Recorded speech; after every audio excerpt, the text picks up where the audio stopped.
महावास अभियानात नाशिक जिल्ह्याचा प्रथम क्रमांक। महावास अभियान अंतर्गत नाशिक जिल्ह्याने राज्यात प्रथम क्रमांक पटकावलाय।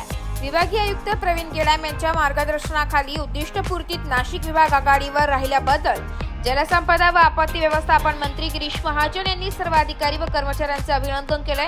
जिल्हाधिकारी कार्यालयातील नियोजन भवन येथे झालेल्या कार्यक्रमात 1,45,727 लाभार्थ्यांना मंजुरी पत्रे वितरित करण्यात आली आहे, तर 80,000 लाभार्थ्यांच्या खात्यावर पहिला हप्ता जमा करण्यात आला आहे।